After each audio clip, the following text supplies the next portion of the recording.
Allah subhanahu wa ta'ala rafa'a sha'na al-insan. Allah ta'ala amenyanyua heshima ya mtu tofauti na wanyama.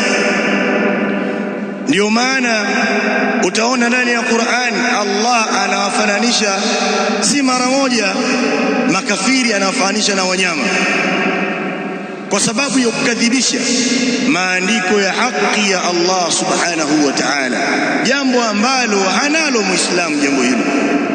يقول الله تعالى مثل الذين حملوا التوراة، mfano wa wale ambao wamepewa Taurat, thumma lam yahmiluha, kisha wasifanyie kazi, ay lam ya'malu bima fiha, kamathali al-himari yahmilu asfara, ni sawa na punda ambaye amebeba vitabu vikubwa vikubwa lakini hajui thamani yake. Bisa mathalul qaumi alladhina kadhabu biayati llah, ni mfano mbaya sana huu kwa watu ambao wamekadhibisha aya za Allah subhanahu wa ta'ala. Anamtaja mbwa, anamtaja punda, lakini anawataja Mayahudi kwa sababu wamekhalifu maandiko waliowajibishiwa kuyafuata ndani ya vitabu vyao. Kadhalika mfano wa mbwa akapigiwa kafiri. Yaqulu Allahu ta'ala walladhina kafaru yatamatta'un wa ya'kuluna kama ta'kulu al-an'amu wan-naru mathwan lahum, na wale waliokufuru wanastarehe na wanakula kama wanavyokula wanyama, hawana kanuni. Wan-naru mathwan lahum, na moto ndiyo makazi yao. Utaona anawataja makafiri. Sasa hapa anawatajia habari ya wanyama, wanafanana na wanyama, achilia mbwa tu, achilia punda na wanyama wengine pia. Lakini muislamu Allah subhanahu wa ta'ala amenyanyua kadri yake, walaqad karramna bani adam, na kwa hakika tumewatukuza wanadamu, tumewanyanyua daraja yao tofauti na wanyama. Ndio maana al-Imam As-San'ani rahimahullahu ta'ala katika moja ya maneno yake wakati asherehesha baadhi ya hadithi katika Subul Salam akasema waqad naha sallallahu alayhi wasallam, na mtume sallallahu alayhi wasallam amekataza anitashabbuhi bil hayawanat, kujifananisha na wanyama. Kwa hiyo utaona maandiko ya Qur'an kadhalika maandiko ya Sunna yamekuja kukataza jambo hili.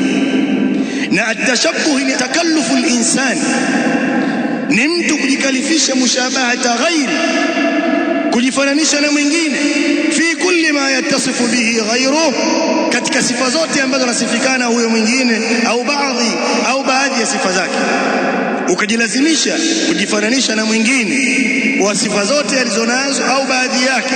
Ndio atashabbuh tunayozungumza, akakusudia mtu kujifananisha na fulani.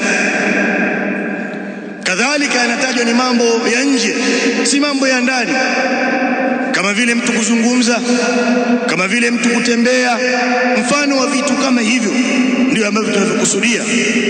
Na jambo hili lina qawaid, wanawachuoni wanazitaja. Alqaidatu alula, kanuni ya kwanza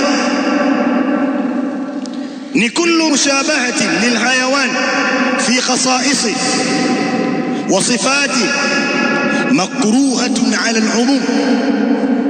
Kwa ujumla sifa zote wanazosifikana nazo wanyama, wanazohusika nazo wanyama, ni karaha, ni haramu kujifananisha nazo zote kwa ujumla wake.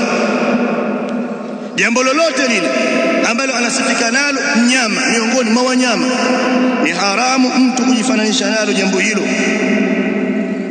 Al-Imam Ad-Durrauf al-Munawi wakati anaisherehesha hadithi ya Mtume sallallahu alaihi wasallam inayosema i'tadilu fi sujud, fanyeni usawa katika kusujudu, viungo vyote saba vipate mahala mwake. Ndio maana ya al-i'tidal fi sujud. Wala yabsutu ahadukum, na wala asikandike, asinyooshe mmoja wenu dhira'aihi, mikono yake, imbisata al-kalbi, kama anavyonyoosha mbwa. kunyoosha kwa mbwa, kwa maana dhiraa zake azitenganishe na mbavu zake na asizitandike chini. Katika maelezo ya hadithi hii akasema, wa fihi imaun, kuna katika hadithi hii ishara ila nahi an at-tashabbuh bil hayawanat al-khasisa fi al-akhlaq, katazo la kutofananisha na wanyama walio duni katika maadili yao, wasifat, na sifa zao, kujifananisha na sifa zao, wa hay'ati al-qu'ud, na namna ya kukaa, wa nahwi dhalik, na mfano wa hayo. Si hili tu lililotajwa la kutandika mikono, lakini haifai kujifananisha nao katika sifa yao yoyote. Haifai mtu kufanana na mbwa katika kubweka, haifai kufanana na mbwa katika sala, katika kutandika mikono yake, haifai kujifananisha na mbwa katika hali yoyote. Akaitaja kwamba kwa sababu sifa hii anasifikana nayo mbwa, si hii tu iliyotajwa, kwa sababu kuna alqiyasul awlawi ambayo alimamu Ibn Taymiyyah rahimahullah ameitolea maelezo kwamba inaweza likakatazwa jambo fulani kwa mnyama likatajwa, haimaanishi kwamba zile sifa zisizotajwa zinafaa kumwiga, la, bali zitakatazwa na zile ambazo hazijatajwa, kwa sababu ni mlango wa kuiendea ile ambayo imetajwa. Na katika kiasi kilicho bora kwamba ikiwa mwanadamu amekatazwa kujifananisha na baadhi ya watu, wanadamu wengine, kwa tabia zao mbaya, je, kujifananisha na mnyama ambaye yuko duni kuliko mwanadamu yule mwenye tabia mbaya? Tumekatazwa kujifananisha na makafiri, je, kujifananisha na mnyama haifai zaidi kuliko hivyo? Kaida ya kwanza, sifa yoyote anayosifikana nayo, anayohusika nayo mnyama, mwanadamu hatakiwi kumuiga sifa hiyo. يقول شيخ الإسلام رحمه الله تعالى: الأمور التي هي من خصائص البهائم، mambo ambayo wanahusika nayo wanyama, la yajuzu liladami atashabbuhu biha, haifai kwa mwanadamu kujifananisha nayo, kumuiga. Haifai mwanadamu kuiga sifa hizo, kuwaiga wanyama katika sifa hizo.